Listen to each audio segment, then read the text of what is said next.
Hello, everyone. Good evening.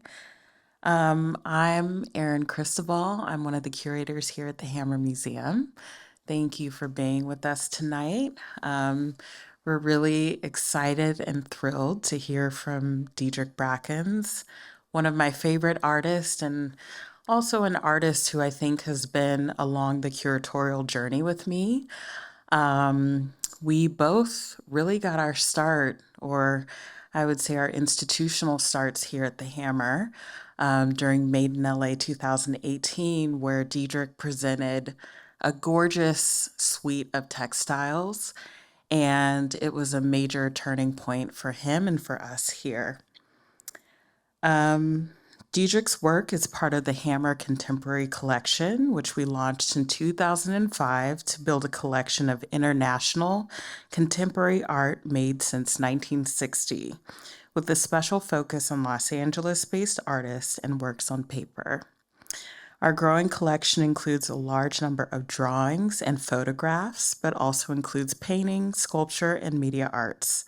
We have paid particular attention to works by artists from Southern California. In March, as many of you know, the Hammer unveiled our new building expansion, and we decided to present works from our collection to inaugurate the new spaces. So our current exhibition, Together in Time, which occupies nearly all of our existing gallery spaces, is the largest presentation of the Hammer Contemporary Collection in our museum's history. Diedrick's work is featured in this exhibition, and we are thrilled to have him here with us tonight. I wanted to mention that we will also have a talk with several other artists in the exhibition this summer. Roberto Gildamontes will be on Thursday, June 29th. Maria Garnett and Galare Koshgozaran on July 12th, and Willie Birch on Tuesday, July 18th. Each of these talks will include Hammer curators as well, and I hope you come back and you'll join us for some of them.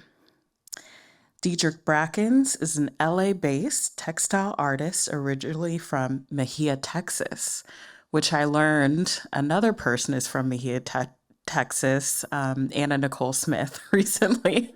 So I love how Mejia has Anna Nicole Smith and Diedrick Brackens, a perfect pairing. He received his Master's of Fine Arts from the California College of Arts in San Francisco. His work is included in the permanent collections of the Whitney, LACMA, the Museum of Fine Arts Houston, the New Orleans Museum of Art, the Studio Museum, and of course here at the Hammer, among others. He has been the recipient of numerous prizes and awards, including the Joyce Alexander Wayne Prize in 2018, the Marciano Artadia Award in 2019, the Tiffany Foundation Award in 2019, and the American Craft Council Emerging Voices Award in 2019. He is represented by the gallery Various Small Fires here in Los Angeles and Jack Shaman Gallery in New York. So first we're going to hear from Diedrick. He's going to give a really wonderful artist talk, and then we're going to have a Q&A with him and open it up to questions. And afterwards we'll have some coffee and tea out front and we can hang out and chat.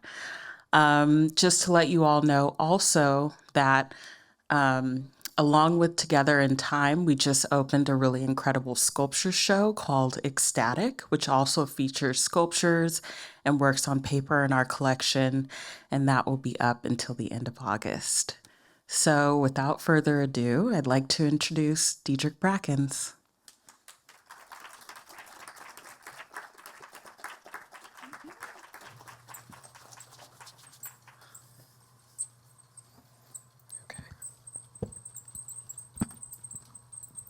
Hello, hello. Thank you, Erin. Thank you all. Thank you, Hammer. I just wanted to say about Erin. I think we really got to know each other through Made in LA, as you were saying, but I started to admire Erin maybe in 2014, 2013 through Black Radical Imagination, which I always like to bring into the room and talk about. But it's been amazing to watch your curatorial journey unfold and to be a part of it. Um, okay. So I wanted to start with this particular work because it's maybe one of the first times where I really think I started to know myself, know what I was about and up to, and what was interesting to me, and how to bring all of these things together um, in material. So I went to graduate school in San Francisco at California College of the Arts, where I studied textiles and got had the good fortune to work with some formidable textile makers and into important tradition of folks working in the medium in Southern or in Northern California. Um, but something that I've always been interested in as a maker is textiles, textile history, um, and the unicorn tapestries at the Met Cloisters have been radically transformative, informational, inspiring to me. Um, and at the time of making this particular work, I had been really thinking about West African textiles, working in strips to make a larger cloth, which is both functional and aesthetic. So you can make a big thing on a small piece of equipment, which is really important to me as a young person who did not have space or money and needed to make or wanted to make large things. Um, but I don't want to. I hate when an artist lingers too long on their first slide, so I'm just going to slip ahead. So I wanted to sort of toggle a little bit back and forth in time, and the unicorn, horses, these equine creatures show up a lot in the work for me, and I'm interested in both thinking about them um, as these. I don't know. I'm realizing I'm a horse girl, and I did not know that about myself, but I'm interested in upending some of these ideas of Western expansion, thinking about um, a human body in relationship to a beast of burden, freeing that animal from sort of performing as a thing that is ridden or used in war. So a lot of times that I image a horse, I try to keep the relationship between the animal and the human sort of off balance. Um, so To Sue the Myth is a part of a larger exhibition that I had that opened in uh, this past March in a space in Hanover, Germany called the Kastner Gesellschaft, where I presented an exhibition called Everything I've Ever Touched, where I really start thinking about um, taking my biography, taking history, and taking mythology and mixing these things all up in regurgitating them, trying to think about what has actually happened in my life, what's happened in the world, and what sort of mythologies I'm interested in, sort of deconstructing and putting back together to tell sort of a new story, which is inspired by Audre Lorde, who wrote what she termed a biomythography, which was basically taking her lived experiences, history, and mythology, mixing them back up. And the name of this book was Zami, A New Spelling of My Name. So I've been really interested in this idea and think that it's something I do intuitively. And it was nice to have this sort of literary, queer, poetic ancestor to point to think about this not being something I came up with, but something that is like a moving way to tell stories that I could use for my sort of visual works. Um, and I think the unicorn has been vastly interesting to me because I think it's a creature that we all have a relationship to. It speaks to people across age, social status, race. There are all these ways that it can sort of be manipulated, read, talked about. And when I began my weaving journey, I would walk into a classroom with a sort of German sounding name. It's like the beginning of Googling people. So you show up and people don't know who you are, what you look like. So people would think, oh, I was expecting like a 6'2" German dude, and like in I walked to learn how to weave. And I think at first people were like, how do you like how do you find your way into this sort of old medium, something that you don't meet. I do, but most people don't. We meet weavers every day. Um, and so a lot of times I would meet people, and the first thing they would say is like, "Oh, you're a unicorn," and so it was something I heard so often that I started to try to unpack what that might mean.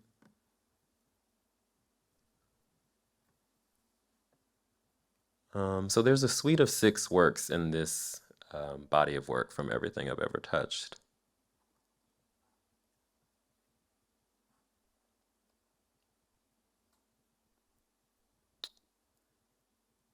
Um, I mean, and to think a little bit about some of the things that show up in this work, I'm originally from Texas, from Mejia, and grew up in a very Southern Baptist family, moved to a fire-ridden state.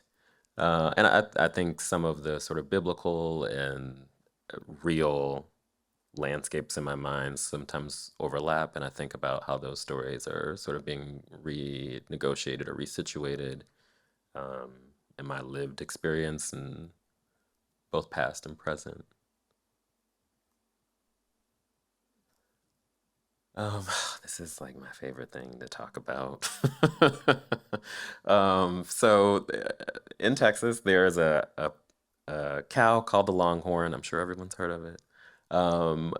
And something that's really exciting to me about the Longhorn, and like of no consequence on some days, is that both the males and the females have very long horns, which sort of blows my mind.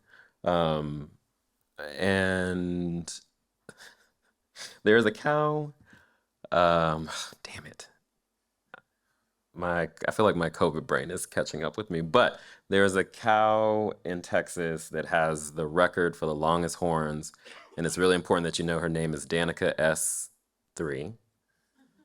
And from tip to tip, her horns are like 119 centimeters or inches. We don't do centimeters.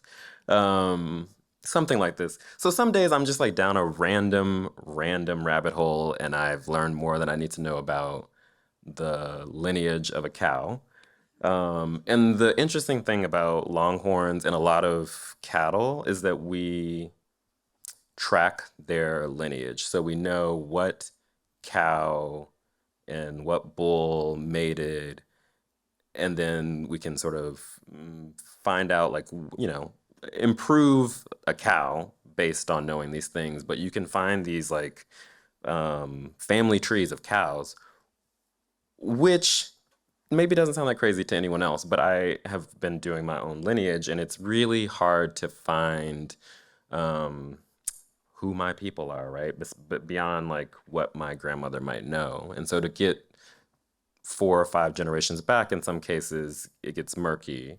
And so for me, it was really profound to think like, man, we know like 17 generations of a cow, but we don't know, like, I can't find like who my 6 times great grandparent is. Like that really speaks to a lot of the ways that like race and slavery have affected this country, and like is not something that we contend with or think about what impacts that might have. Um,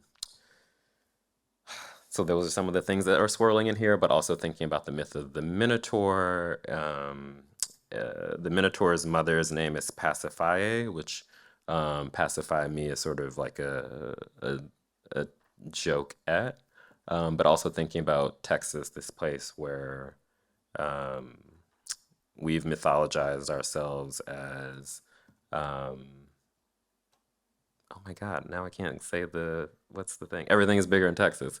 Or like, I wasn't born here, but I got here as fast as I can. Like we think about it as this great place. It's very hyper masculine. It's big. I think it is quintessentially American in all the ways that that is good and the ways that that might be bad.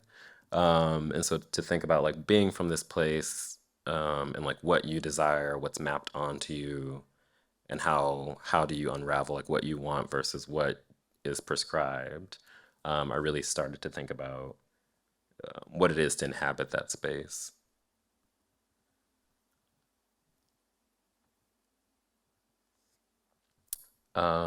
I think one of my second language is poetry. So both the consumption and writing poems, thinking about what legacies poets have been shaping and leaving for me to find. So there's a poet named Essex Hemphill who really brings my work to life, I would say. He was active during the 80s and 90s and passed away from complications to AIDS in 1994. Um, but Essex Hemphill and Joseph Beam, another poet, are often in Marlon Riggs are quoted for having said that black men loving black men is a revolutionary act. And so this really like shapes the poems that Essex Hemphill writes. And I think when I found his work, it felt, over 20 years on, it still felt like it was talking to me and telling me how to move in the world, how to live. It was describing experiences that I had had. Um, and just thinking about uh, I don't know, a lot of things, but I've often used dogs in the work to make reference to state-sanctioned violence, police, the military, in an effort not to necessarily re-articulate those acts of violence, but to sort of show um, the specters of violence, and also the tradition of tapestry weaving, medieval tapestry weaving, anyways, was often occupied around ideas of the hunt. And so for me, it's been a way to like both pay homage to the medium and be in conversation with it and think about what those weavers might be depicting in contemporary times. Um,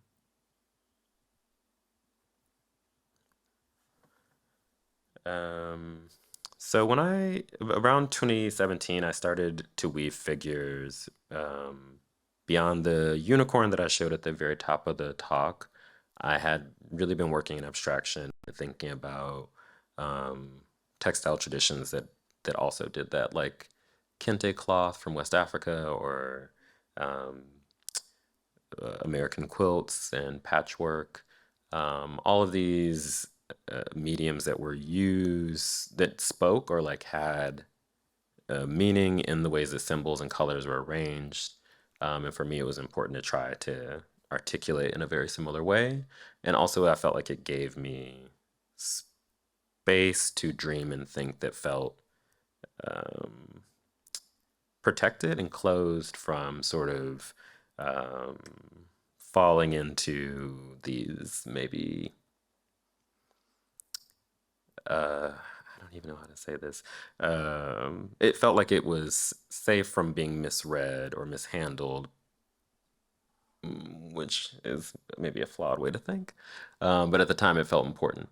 But I think around this period, also in popular culture and writing, there felt like a renaissance of Black voices saying a myriad of things. So there were TV shows and movies where people were just hanging out with their friends, or they were superheroes, or they were villains, or the multiplicity of voices made me feel somehow like it was important to work in a more figurative mode because there was something I wanted to see that I felt like there was room for suddenly. And the really important thing for me was that I wanted to show bodies at rest, bodies that were like at peace, particularly because it was right after 2 or 3 years of seeing autoplay videos of Black bodies dead or dying or being murdered. And I just wanted to see serene, tranquil bodies. And I just maybe seen moonlight, and so there were all these other images of water and um, interiority that felt important, something that I wanted to contribute to.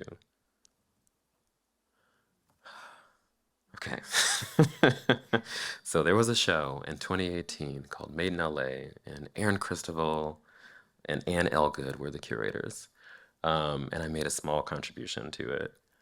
Um, this, I think, was one of the most profound moments in my career. And I remember even being an install, like hanging all the works up and just thinking like I don't even know what I've done. Like I have no idea how this is gonna change my life. Um, and like just not knowing what to do with that, how to think about it. I was the youngest artist in the show, which Erin hates because I was just, younger than her. Um, and I don't know. I had recently been working in figuration. I'd come up with this other idea of what I was gonna do, and then maybe a couple months before I was like, no, it's gonna be something else. And thankfully, everyone was patient and let me do what I needed to do. But I really think this is the moment where I started to try to tell stories through a series of panels, working in a mode similar to what I've been showing. And so this is, I think, the first moment that I wove dogs, started to think about where I was in the world and what was happening around me, thinking about trying to collapse some of these stories on top of themselves and leave room um, for the audience to think through like how these scenes might end, what they might be in response to create these images that were sort of right before violence could end tenderly. Um, and this sort of injection of poetry, at least through the titles. Um, I This work has like become my cross to bear, I think, in some ways. One, I'm somehow the catfish man, which I never set out to be, never imagined could be a thing. Um, and it mythologizes and sort of unclouds the story of something that happened in my hometown in 1981, where three young black men die in police custody. They're handcuffed at a Juneteenth celebration. They are then transported across the lake of the town because of overcrowding and traffic issues. They're supposed to be going to the nearest jail, and the boat capsizes. The three men are handcuffed. They drown, and four police either swim or are rescued. So what's down here at the bottom is a pair of handcuffs, sort of opened up. And I really thought about these three fish as representing the sort of life force, the souls of these three men who are drowned, and thinking about these figures as sort of rescuing them. So both upending the idea of like what we do with fish, but also thinking about the potency of this body of water as being maybe this final resting place or heaven of sort of some of liquid to transmute the violence that has been done to these figures.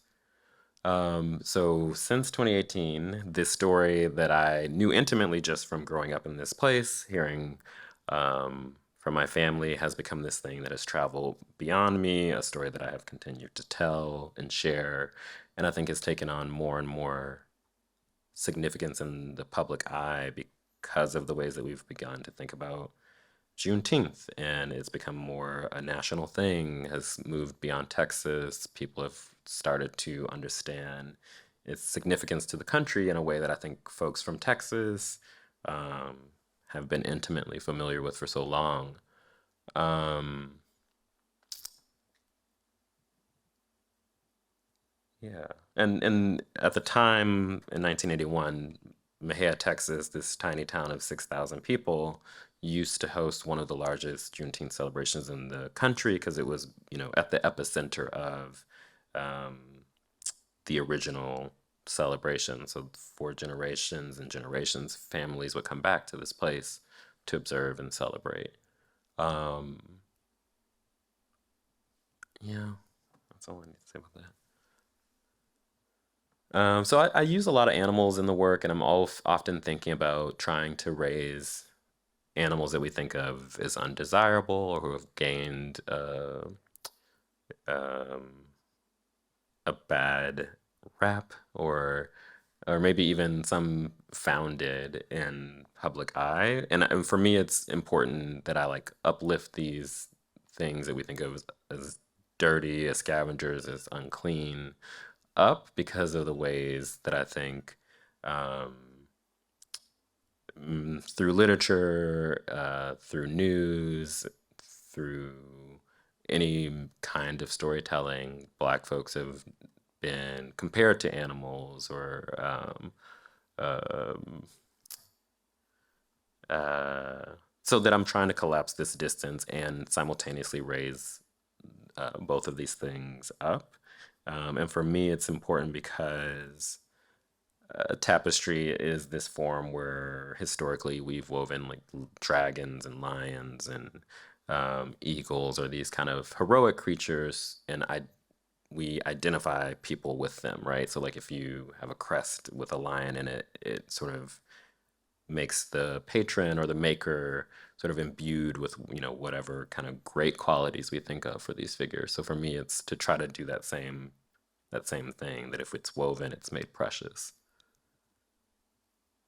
Um, so after Made in LA, I had an exhibition at various small fires, and this was one of the first gallery shows that I had had in LA, and it was called Unholy Ghost, which is borrowed from a poem, an epic poem by Essex Hemphill called Fathers, Sons, and Unholy Ghosts, where he is thinking about um, relationships between men, both lovers and brothers, or fathers and sons, and how complicated and tense and fraught those relationships can be, and like what's at stake if um, we transgress what the script is and like show tenderness for each other or bond, and if you can sort of heal one of these relationships, right, like a relationship with a brother, then that impacts your relationship with your father or your relationship with a lover or vice versa and so on. So I was really interested in this idea that one could be maybe transformed or reborn through a rearticulation of tenderness and care. Um, and to me, it seemed like a very queer idea and very radical idea that like is built into queerness, that we people come out and they find a chosen family, they change their names, they re-articulate their relationships um, very easily. So for me, it was something that I was curious to unpack in these works. So I made all of these works that sort of felt like vessels or wombs, really thinking about my girl the catfish, and how it sort of already sits in this kind of like um, the depths or the bowels of the water column in the mud, and trying to think about using it as a symbol, both for myself, but for these ideas of rebirth or the kind of above and below relationship of these fish that can. I don't want to go on like a catfish thing yet. I have more to say about catfish. Savor, savor. So again, like this like womb, thinking about this dog sort of hunting or seeking that figure. Is that? I think this image is blurry. But this is an exhibition at the New Museum in 2019 um, that I did with the curator Margot Norton. That was called Darling Divine. I made a series of four works with horses, and I started to think about, at the time, I mean, I was thinking a little bit about the Four Horsemen, a lot of weavings I'd made before I noticed, and it was often told to me had this kind of biblical um, undercurrent in them that don't think I was always aware of when I was making them. But I also think growing up in the South, you have this kind of undercurrent of the Bible sort of around or in you. So like sometimes I'm like, I just feel like I'm the Bible in flesh. Like I don't, it comes out, I don't know that it's there. And I started to maybe intentionally lean into it more and try to seek what was important about those stories, what could be transformed, um, what was already in them that might be read as transgressive or queer, and how to sort of re-articulate that for an audience. Um, but American Wedding is the name of a Essex Hemphill poem, in which he sort of, well before his time, really queers this idea of marriage. The poem, I think, is written in the late 80s, early 90s. Um, I might read a small passage from it. Okay. In America, I place my ring on your cock where it belongs. No horsemen bearing terror, no soldiers of doom will swoop in and sweep us apart. They're too busy looting the land to watch us. They don't know we need each other critically. They expect us all to call in sick, watch television at night, die by our own hands. They do not know we are powerful. Every time we kiss, we confirm the new world coming. So that show in 2020 ended up traveling on to the Blanton in Austin, which is like one of the things I'm most like proud of, to have a show in the place that I'm from, that people who I love and care about and have known all my life got a chance to witness.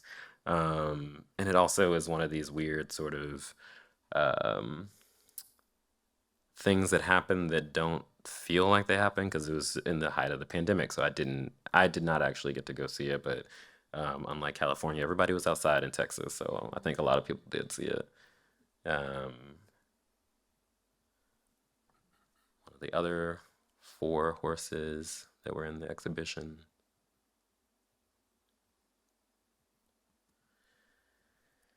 Okay.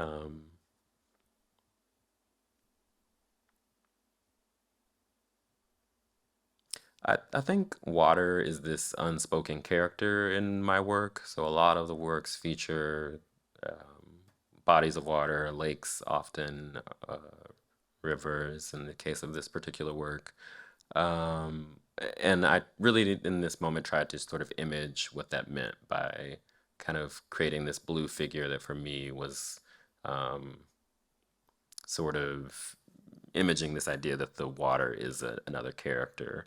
Um, Drowning is this thing that often comes to the fore for me, that I'm often thinking about just because of Black Americans' relationship to water, the stereotypes that are mapped onto us in our relationship to water, and trying to sort of expand that both for myself and for a viewer.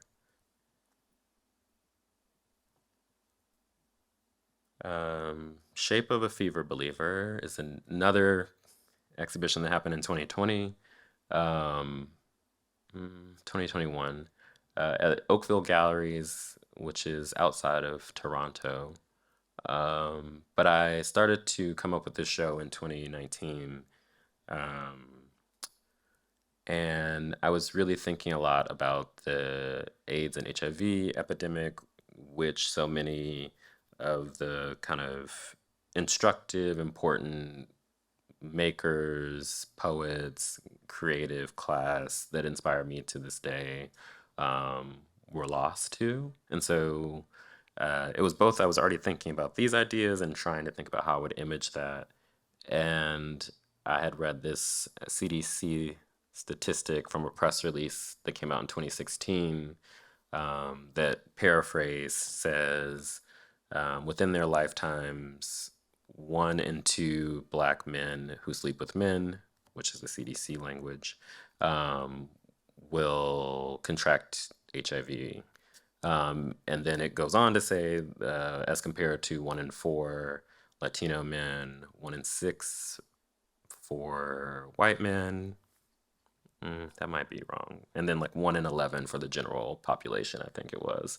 And it goes on to sort of name all these factors for why this is, that all hope is not lost. These are some of the things that we could do, X, Y, Z, and Z, and Z. But like in my mind, it was thunder and lightning to think about 50% of a population that I belong to sort of reckoning with something that I think the general population sees as kind of being in the rearview mirror. So it felt like an apocalypse to me. So I started making these works thinking about that. I think there are 16 figures present across 8 weavings. And of those 16 figures, I put a button or a charm, or in the case of this weaving, these little dragonfly pins on half of the bodies to think about um, these little sewing notions as stand-ins for the virus. And I really started to think about like, what do people do when they are sick? What do we do when we're faced with our own mortality? I think even those of us who are non-religious turn to some sort of ritual or ceremony, something that like keeps us grounded in ourselves, or in the company of those who we love. And so I really started to think about this as both reflections on past, present, and future, so that nothing was necessarily fixed in this moment of the 80s and 90s, but also thinking about this current moment and the future. And so this show was originally to open at Jack Shaman Gallery in the spring of 2020, which did not happen. And I mean, I think I still have a hard time thinking about this work because I was really meditating on a different moment of contagion, a different moment of virus with a totally different outcome and set of circumstances in some cases. But then we were met with the pandemic. So it's work that I think is largely floating in a space that I'm still sort of grappling to like know and understand in any real way, because I think it has gained things that it did not come into being into like my mind with. Um, and this was the second exhibition I did at VSF in 2020. This is like the forgotten year of work, I think. Both like I feel like I made more work than I ever have, and it almost feels brand new to me because it was not socialized in the way that like art tends to be, with people in a space talking about moving around. Um, but I really think it started with me again, kind of thinking about my hometown and like what else I wanted to say about this place, what I was learning about this place during lockdown, all these things that I did not know from the both the historical record and like familial stories and more exploration of this lake in my hometown. Again, this body of water. I think like water has just become more than water for me. Both that like Lake Mejia, named after the town, was this became sort of an enclave for free Black folks to gather, assert themselves, take up space, buy land, charter a park for this Juneteenth celebration to happen.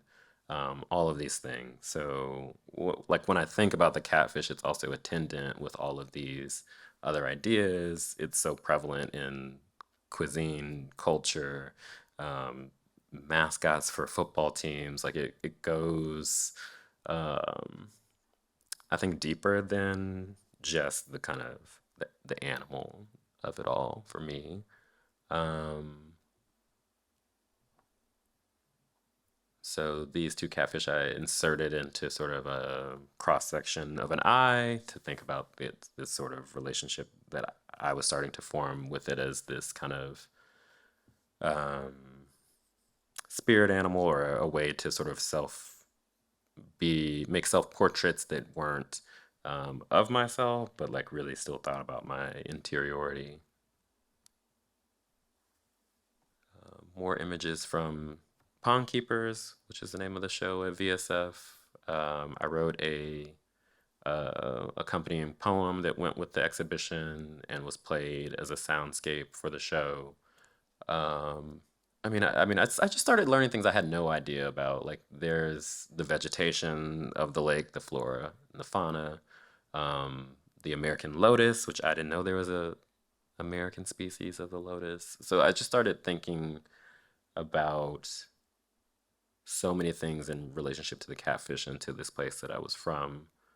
Um, there were a lot of fires in the region in the early 19th century of sort of early extremist groups like the Ku Klux Klan or the sort of forerunners to that organization that would go and raise these kind of early black towns. So if you think about events like Tulsa, there were things like that were happening in this same region from um, the early 1900s through to around like the 20s in Texas. And at the same time, we were experiencing, I think, a flip of this where, oh, I think it uh, was it in, I can't remember the city where we had fires in 2020 where like BLM folks were burning that police station in, was it Michigan? One of these northwestern. Yes, yes, okay. I feel like we know what I'm talking about. So I guess my point is that I was saying these bookends were like things that were occurring um, 100 years ago versus now, and these sort of different sides of the same coin, and fire being that kind of connecting piece. Um, I think I also started to re find new things to be excited about with Catfish as I was making the show and thinking about the kind of sensual potential of the catfish, thinking about um, how one might be empowered by thinking about um, the depths or the underbelly or the scavenger or like all of these kind of negative ideas that we imbue the catfish with and how like those in themselves might be flipped. Um, yeah.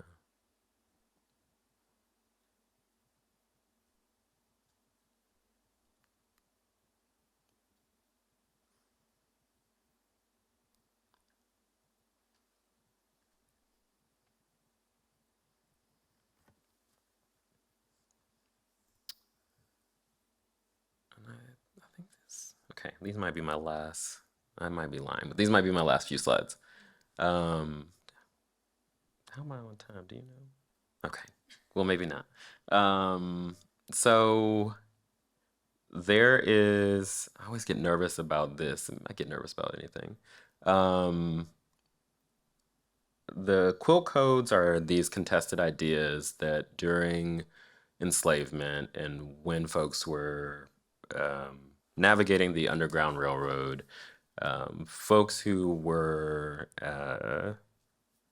sympathetic or helping enslaved folks escape would put out quilts that, depending on the patterns embedded in the quilt, would tell someone seeking freedom how they might navigate um, their way to safety.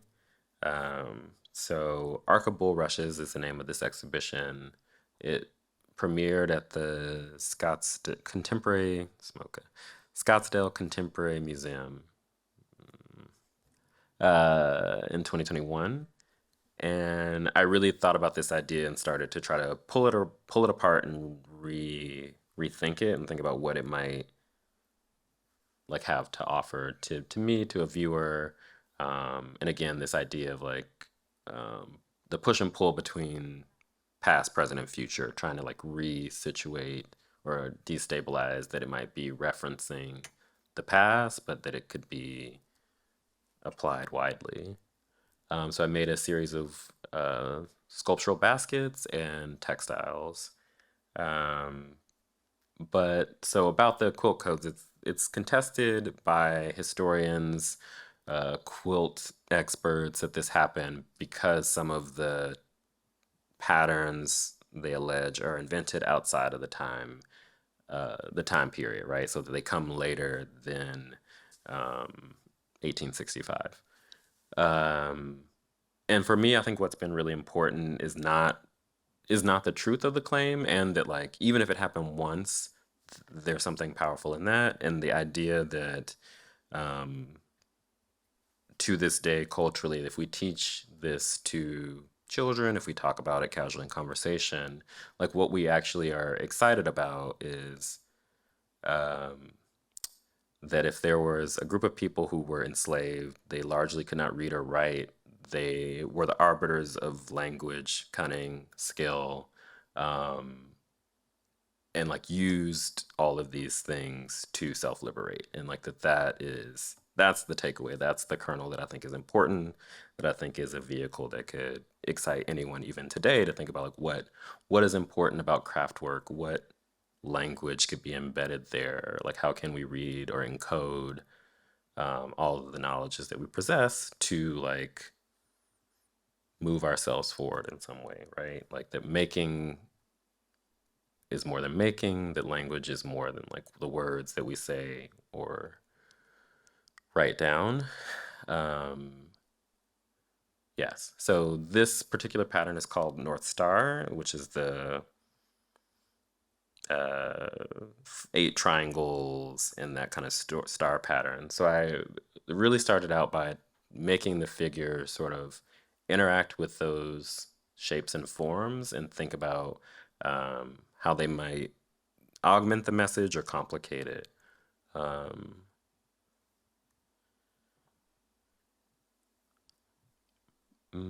this cool pattern is called Bear Paw, and the figures are also arranged in relationship again to another constellation, which is Ursa Major. So the idea that enslaved folks were using both these quilts and stars to situate themselves in the landscape. And Bear Paw allegedly is the symbol that told enslaved folks to either to take a mountain road or follow in the tracks of a bear to elude the humans that might be following them. This Brancusi-esque shape is called sometimes Drunkard's Path, which was a signal to kind of move through the landscape in a windy way to like elude the scent of dogs, like doubling back on oneself, etc., etc. And for me, this is like embodies so much about weaving, thinking about this kind of back and forth, the crisscross of the loom being referential to the maze or the labyrinth, and thinking about how this string moves in and out. Like there's this navigation piece already embedded in the act of weaving, and thinking about a finished cloth as embodying that journey. Like for me, it sort of wraps up all of the things that I really care about and think about in weaving.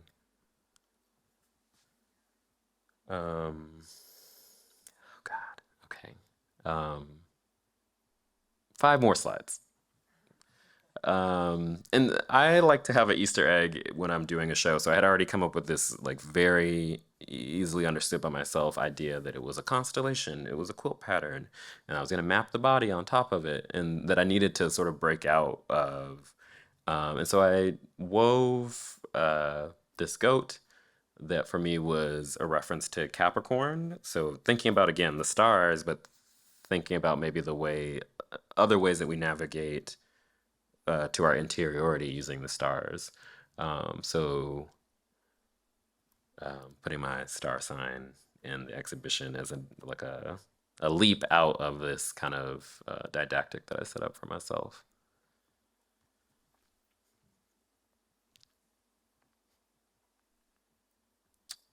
So there was a series of baskets in the exhibition that I used to make this photo work that was more performative. So as I was thinking about and researching these quilt codes, I started thinking about like, okay, well, like if this is one way that textiles might be used as tools for navigation, as a means to self-liberate, could other textile practices be kind of exploited to do the same thing? And so I started thinking about baskets. They're already inherently sculptural, and I thought about like, well, could a basket be made to conceal a human or to bear the weight of a human on a body of water? Could you row your way to freedom, basically, by the means of making something that you already have the skills for and that you might be able to sort of hide in your day-to-day work?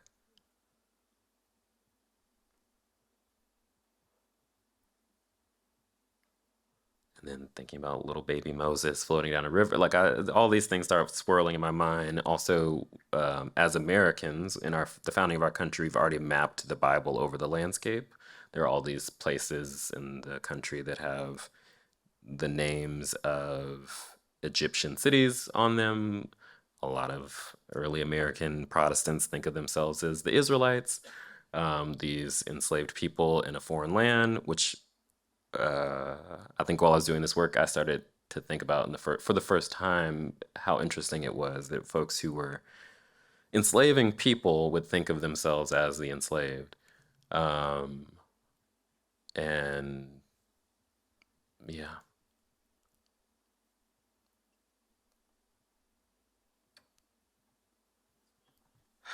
um, I feel like I'm at time. Am I? Okay. Well, I'll leave it here. um, yeah. Thank y'all.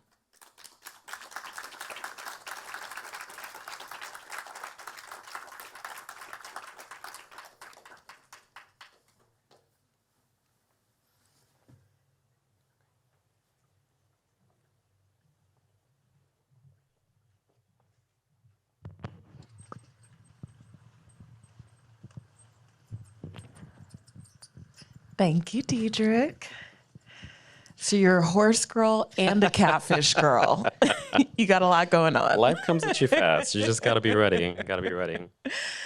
Thank you so much for that talk. I feel like I learn something new every time you speak about your work.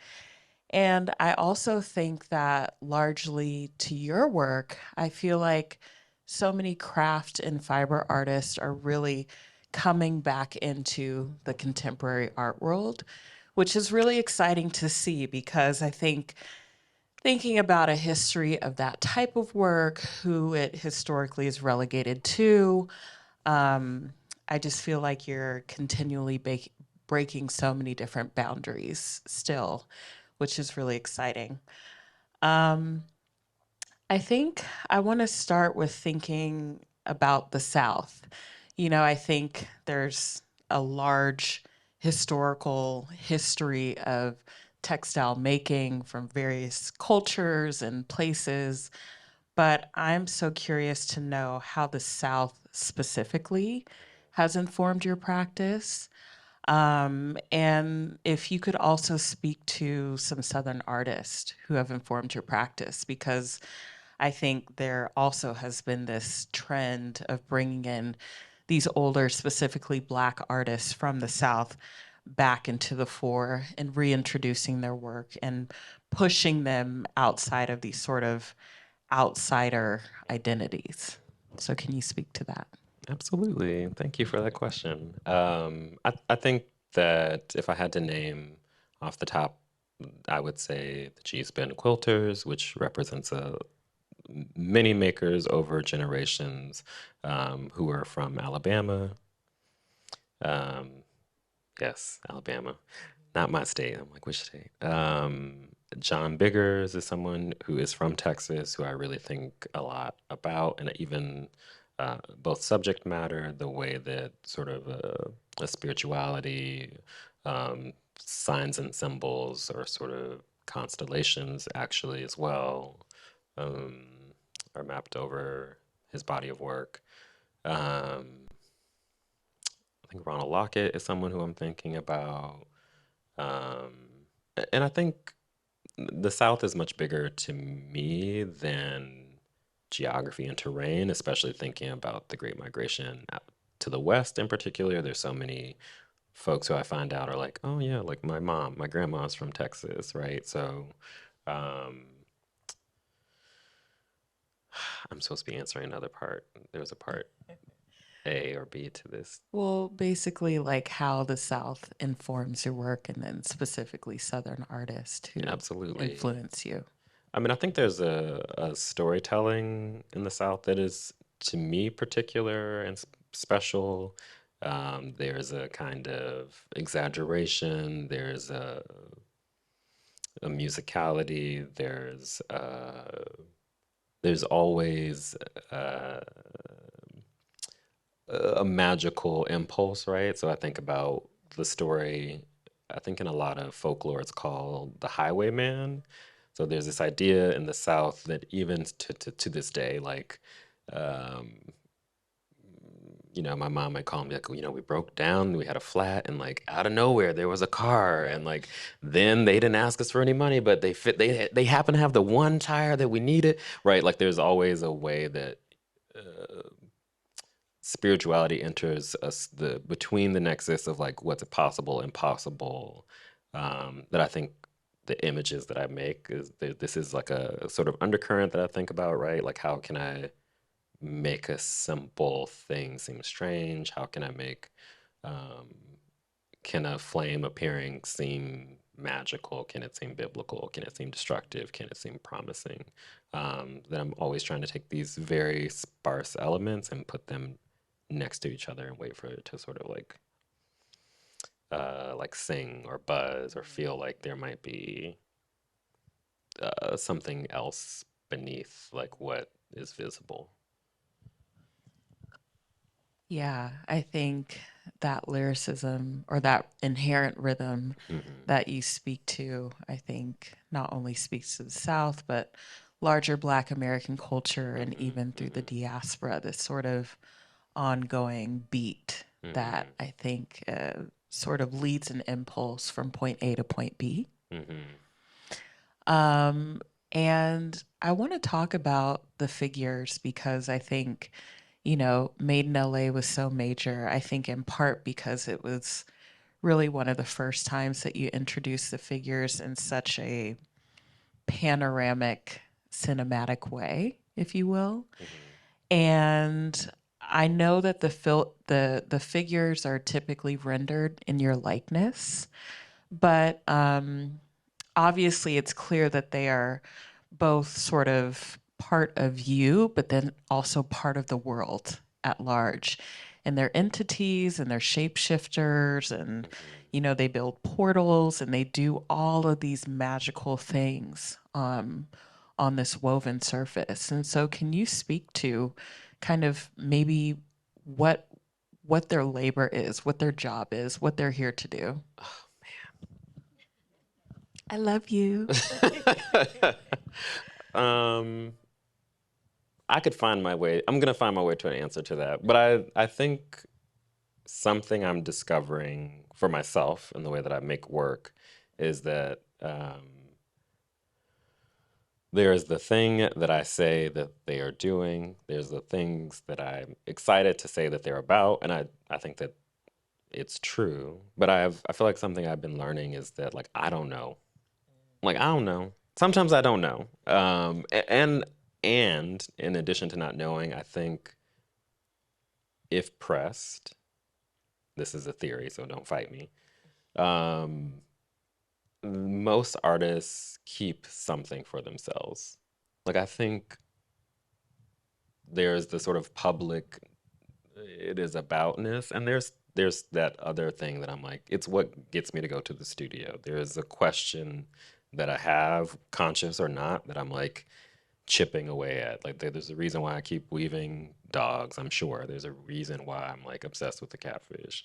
Um, and sometimes I think there's like a technical thing, right? Like I want to know if I can make an image that suits these conditions. and like what the image is about sometimes becomes like a distraction from like what I actually need to make. So like what are the figures doing? What would I say in a public forum? The figures, I think, um, I like to think of them as maybe the needle, right? Like that they, or maybe some people might say the cipher, like they are the center through which people can experience the conditions that I'm setting up, right? Like they, and this idea too that I'm always making images that seem like they happen in either the distant or recent past.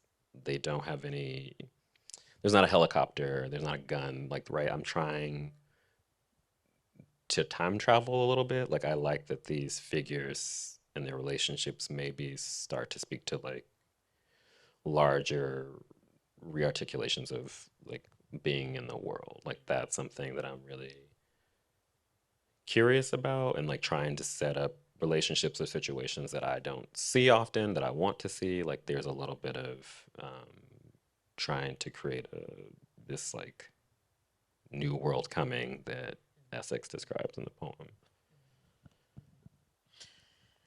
And I think also with the figures, what's really interesting is the the works where there's like a single figure, Hmm. that figure usually feels very isolated. Whereas when you bring in two figures or three figures or a Mm-hmm. collective of figures, there's a sense of companionship, even though there may be tension between the figures. And I'm very curious about the idea of twinning, doubling, inversing that shows up in the work. Oftentimes, when you have these double figures, they're sort of doing the same gestures, but they're Mm-hmm. rendered slightly differently. And it's almost as if, in order to have one, you have to have both to complete the narrative. So, can you speak about that doubling impulse that shows up in the work? Absolutely. I think like I hear my studio voice and I'm like, God, I just seem like neurotic. Because like when you say that, like when I first started weaving figures, like they were smaller works, I was always interested in them being um, full size or three-quarter size to that the viewer would have like the visceral physical relationship of like standing in front of it. And I just was weaving one figure on a practical level. That's what I could fit in my canvas. And I would look at them after making and be like, God, they look so lonely. Like, look at this person. Like, this isn't really fleshing out a world. It maybe is an interior. There is a mirror between maker and object or viewer and object, but I didn't want the figure to have to depend on, this sounds so woo woo, but I did not want the figure to depend on viewership. Like I needed there to be like a world it existed in to, as a as opposed to looking out into the world or someone looking in on this figure, which I thought was already replicating the ways that I felt like I was navigating the world as a black person, right? Like always feeling seen, not like looking inward. So I started, I think, needing them to do something. Like the small thing I needed them to do was talk to each other was the first thing. And then I think I'm looking at these historical events across time. And so I'm like, oh my God, this experience that I'm having seems like this thing that happened already, or like maybe these two co-create something that I hope exists, but I don't know it exists. So I think there was this community or communal piece, even thinking about like my coming to LA and thinking about artists of prior generations, black artists of prior generations coming here and finding the thing that like I was starting to discover at that time, 5, 7 years ago. It was like um, confirmation, I think, in a way that like I don't need to reinvent things. Like the things happen, they've always happened. Like to sort of like be in the ebb and flow. I think sometimes those figures are like talking through time to each other or like co-creating something in their current Morass. I don't know. Yeah, I think yeah, it's beautiful when that doubling happens because there's a like inherent sense of warmth or this like, oh, this figure has found this other figure and they're Hmm. kind of moving together in mass, which is Yeah. really poetic. Yeah. um I want to talk about kind of the difference in both execution and goals around your work that's more abstract Okay. and the work that's more representational. I think what I've noticed over the years about your abstract work is, at least for me, there's more of a formal conversation happening in terms of a history of various textile making, Hmm. and bringing some of those histories and cultures together. Whereas, obviously, as we've spoken to, the more figurative work is very much about a narrative or a mythology, um, a story that's being told. So, in your mind, when you're making these two different types of work, Hmm. what are the sort of goals in making those works? I love that question. Hmm. I don't think I have different goals, actually. Like, I think the same script plays in my head no matter which thing I'm making. But I think the way I make um abstract work is so much more intuitive. And, like, even if I start with a sketch, I feel so much more empowered to deviate and change course. And um, it's not something I say often, but I think part of the reason it seems relegated to sort of second place maybe is that there are so many cultural practices of abstract textiles that, like, I cannot hold up against. Like, when I look at um, a piece of kente cloth, if I look at weavings from Peru or in all these other sort of pre-Columbian textiles, I'm like, I might as well stop. Like, I can't make that. And, like, I think the way they move compel me, what's embodied in them, like what they represent, and, like, to touch them and think about, like, as from a formal point of view, I'm like, I can turn this thing over 16 times and I still don't know how they made it. Like, I don't know what is happening at the sort of technical level. Um, that makes it sound terrible, but it is a little demoralizing. I'm like, and I don't, no one else is bringing that baggage. It's my own Right. thing. But I'm like, well, I like, okay, this over here is challenging, and I don't have, a whole textile community and culture like on my back, looking over my shoulder, like, that's the wrong move. Right, right. um, yeah.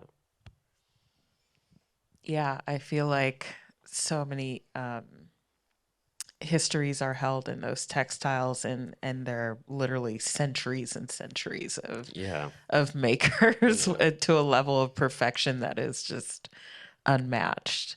Yeah.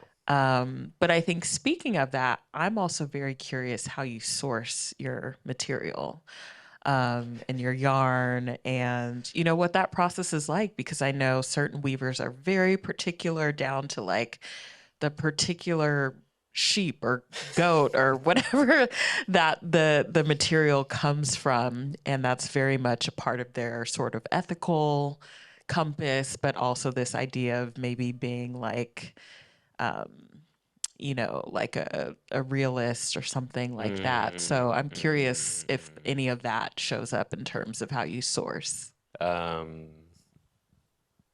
I always feel like every question is gonna, like, come back to haunt me. Um,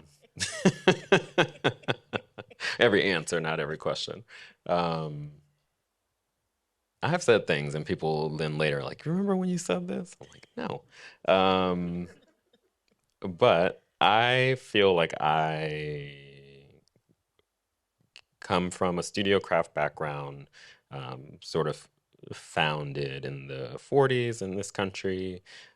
where all these folks went to school to learn to blow glass and make textiles. But I am a studio artist, right? Like I also come from contemporary art training background. And so some of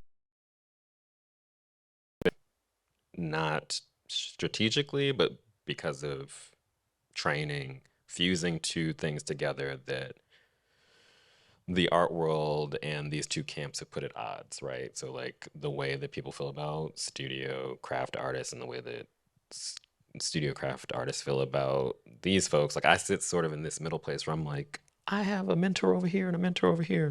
This person's a painter and that person has woven for 50 years. And those people hate each other. And I'm like, ugh. Well, she said I should do this, but I'm not going to tell you that. And so I think it's this weird fusion where I'm like, I'm using this material because it's cheap.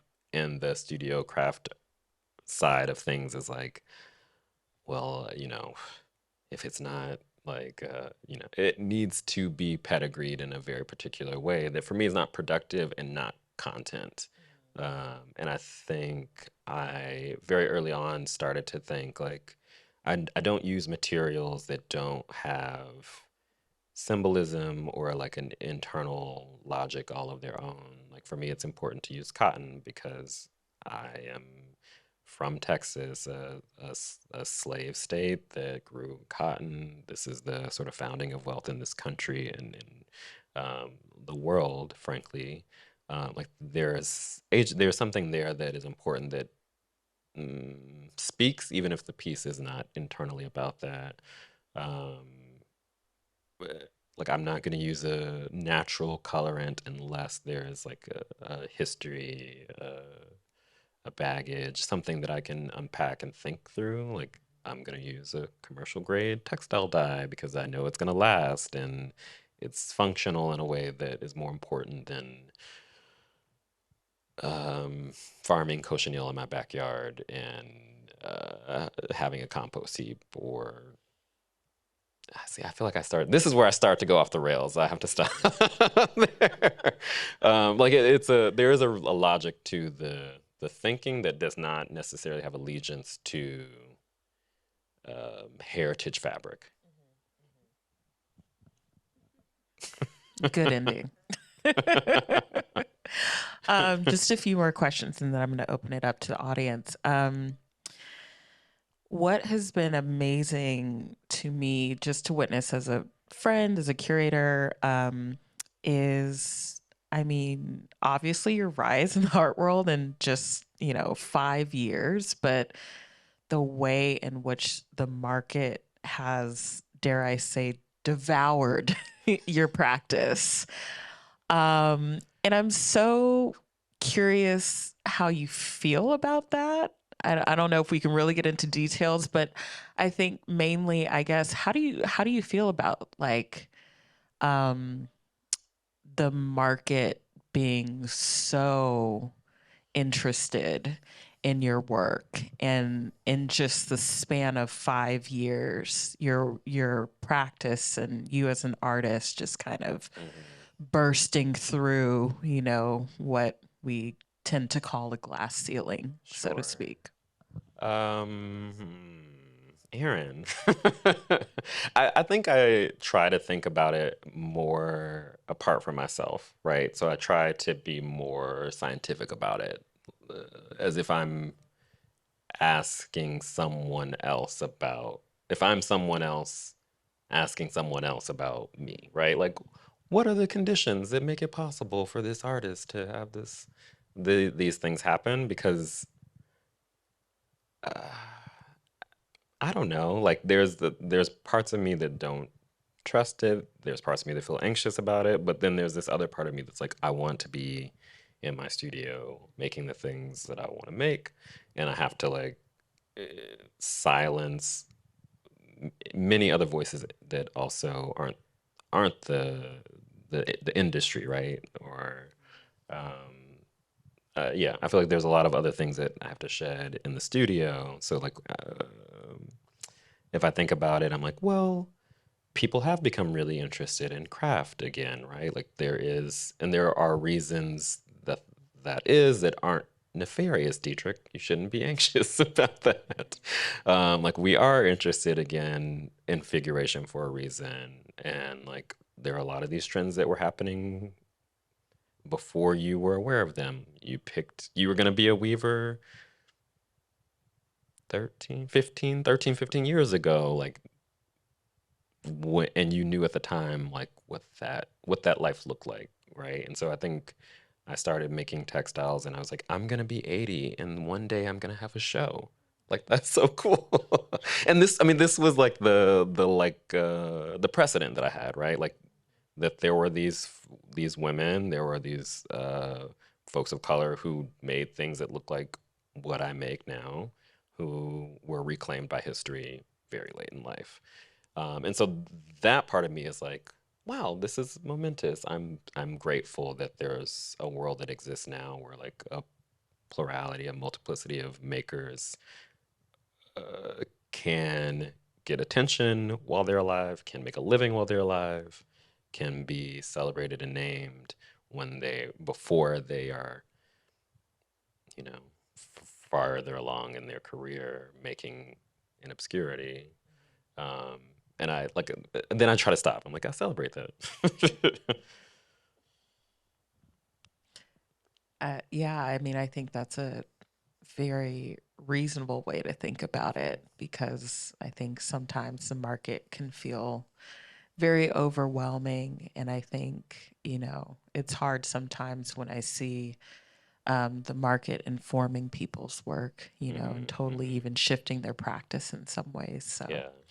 And in some cases, fortunately, I think the market is a correction, right? Like if we think about history, people have made in many ways that have not been celebrated. It's beautiful that there's a time for whatever number of forces that practices that have for decades and longer been ignored by virtue of like who was making it and what it was. my last question is, what is your favorite object in your grandma's Oh house? my God. And can you describe it in detail? Favorite object in my grandmother's house.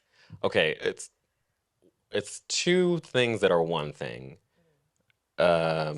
She for the longest has had a white Jesus like photo. Um, but she has a black Santa and Mrs. Claus that she painted herself and like she puts it out at Christmas and it doesn't infuriate me. That's not the right feeling, but it stirs me to no end that like something that by virtue of being a Christian you would deny exists has to be black, but the other thing is not. What?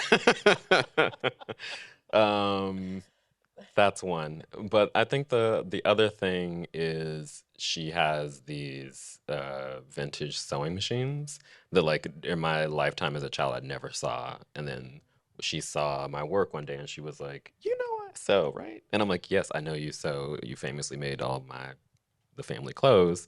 But now like I'll go home and she's like, "Let's just help me thread the machine. I just need to put a cuff on something." And I'm like, I love seeing her in that way and like that she sees something in me that makes her think about the thing that was just functional and a part of life as like sacred and special now. Beautiful. Black Santa and White Jesus. Sounds like the title of a poem, Diedrich. Or a terrible theater production I Yeah, would not want to see. definitely. And then before I open it up to Q&A, can you let us know what's next on the docket? I'm not doing anything. I'm just sitting here with you, Erin Christovale. Relaxing. I have an exhibition at the Baltimore Museum of Art in November. Don't ask me to get specific about the day because I don't know off the top of my head. Yeah. Beautiful. Thank you so much, Diedrich. Thank you. Thank you. Thank y'all.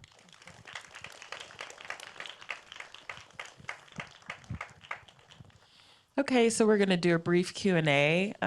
We have folks here with mics, so just wait for the mic to come to you and you can ask your question. I think there's someone up here at the very top. It's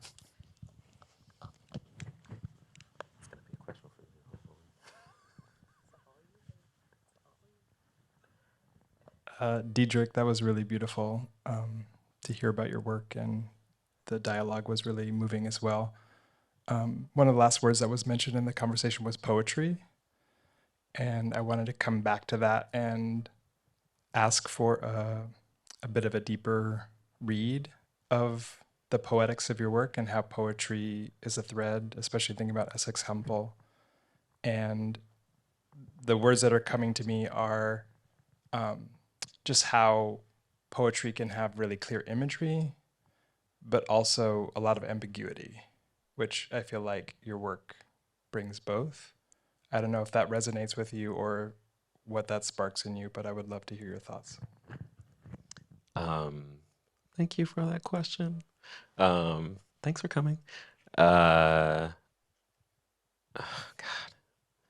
um, I feel like my brain is like an old filing cabinet, and I'm like really struggling to get the drawers open sometimes. Uh, so the root word for writing and weaving come from the same Latin word, which is texere, which is to weave.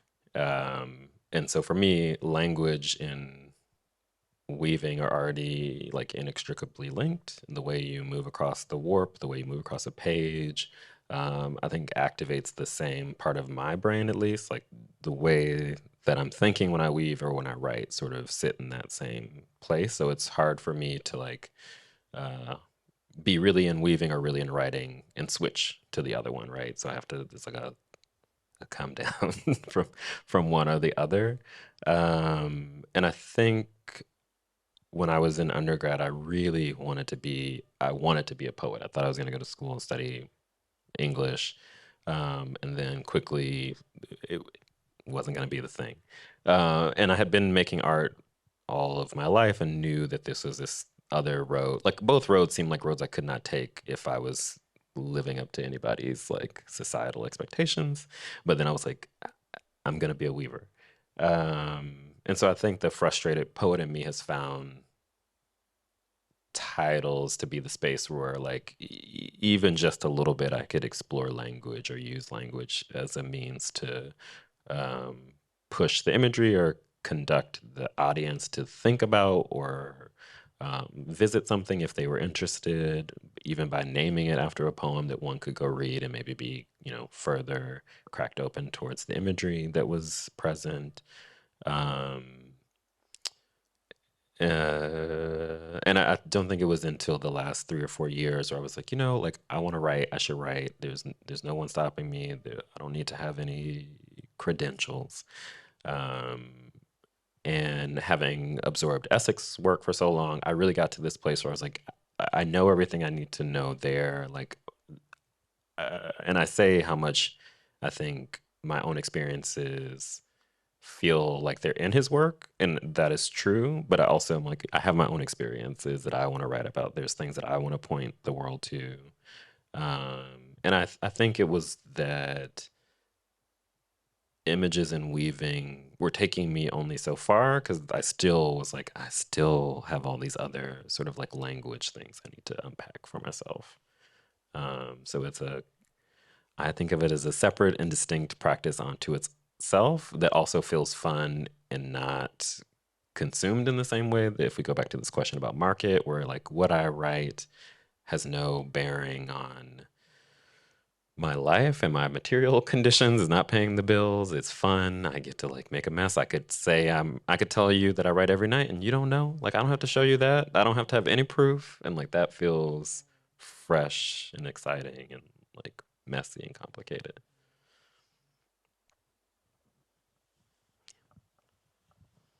Any other questions?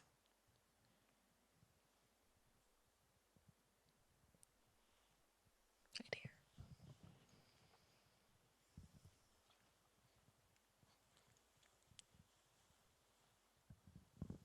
Thank you for your conversation this evening. I was wondering if you could speak about the edges and perimeters of your work and even these moments of fraying that happens and the adjoinments. So I'd love to hear you speak further to that. Absolutely. Oh God. So I love studio craft. I feel like every time I mention it, it sounds like I don't. But my education as a textile maker, there was a lot of attention, care, and time for a good reason spent on craftsmanship and how a thing was made, how it was put together. What it looked like was not sometimes as important as like the backs of it or the edges and perimeters of it, as you were saying. And so something that like as a student, I got a lot of um, mm, got in trouble for, or I did not get a good grade on, right? Like everything was good, but the back of the piece was messy. You didn't put a hem on. You used this kind of fringe when you should have put a tassel on it. And I was just like, no, what? And I think one of the sort of issues that I still see today in a lot of studio craft education, in particular textiles, is that we have such an allegiance to craftsmanship over everything. So, like what the work is about, what you might be interested in, um, what agenda the work might be pushing, uh, can be silenced because of a him, right? And so I think that that kind of education was lacking that critical arm that I already knew I was excited about. And so once I started having conversations with sculptors and painters and the things and questions that they were asking and thinking through um, were bigger than the medium, and also sometimes the medium was destabilized in an effort to point to larger social conditions, right? And this is something that I think, as I said, studio craft, but textiles in particular, has a hard time catapulting itself out of, right? Like we think time spent is a marker of a good object. We think that um, the kind of material you use makes the object more valuable. And I think that that is an idea that the art world largely, and the theoretical world is like largely done away with. Um, and something that I'm thinking a lot about with these perimeters and edges, like trying to trouble the medium, but also thinking about the ways that those aesthetic gestures might lend to the audience a sense of a state of mind, the sort of completeness or wholeness of a body, like what it means to unravel, what it is to be repaired or mended, how a suture or a stitch might make us think about our own like bodies and mortality. Um,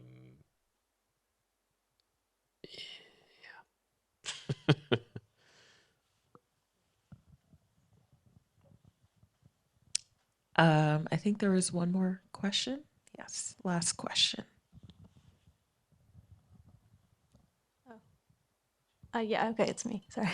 I just had a question. I liked the word biomythology. I thought that was a really cool word, and I just was wondering if you could talk about it in terms of your work, because I feel like it's related.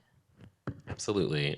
So the term is biomythography. It's a term coined by the late poet, activist, writer Audre Lorde. And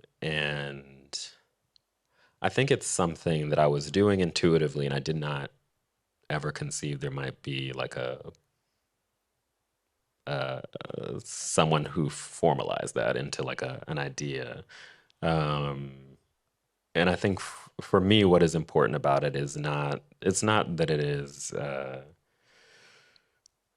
something I have a hard time with in the way that I make is that because they're based on my silhouette, often I think I have a sense that people think that it's about me, right? And I think even if it comes from often my own experiences, like that's not all that's in there. And I think I'm using myself or my silhouette, which one to gain distance from myself, but also use myself as the lens to sort of focus around a set of ideas, both in like contemporary um,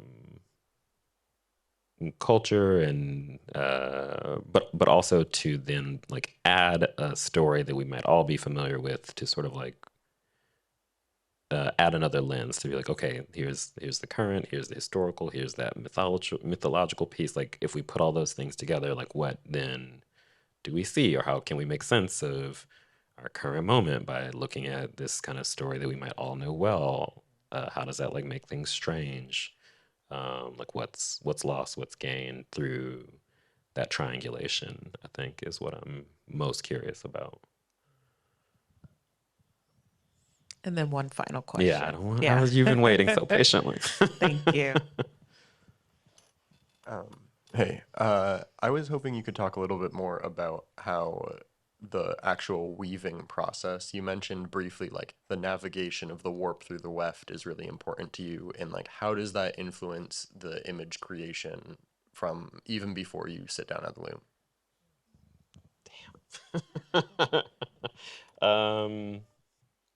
I think I've been weaving for about 15 years. So there's this internal dialogue, especially early as a weaver, where I would just know I wanted to make something and I knew the constraints of the loom. So I would like lay in bed at night and think like, what set of interlacements will make this thing possible?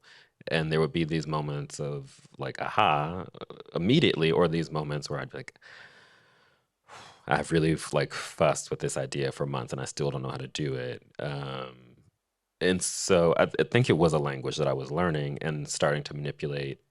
And the weavings that I make now are,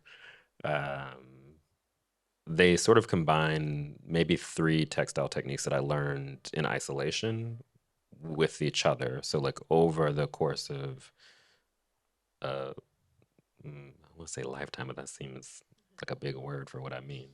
A weaving career. I've sort of been like, oh my God, I never even thought that you could collapse this on top of that and it would make this. And I think each piece teaches me something. Like sometimes in the course of making a piece, I can see the next piece, or like I get an idea that I sort of try to play around with. But I see images almost in pixels. Like I know what number of threads it's going to take to make a thing this size. Like the math of weaving is like the only math I'm good at. Like multiples of 8 and 4. So I'm like, oh, I know that. Like I got this. That's 108. But like other things, I'm like, I don't know what a fraction is useful for if it is not in service of like calculating math. Yeah, I don't know. I think that the language of weaving is like my primary language, and I can figure out a lot of things if it has any relationship to that that older relationship to zeros and ones. Like the computer, don't know anything about it. Photoshop, I can do it if it's relative to weaving. I don't know if that's answering your question or not.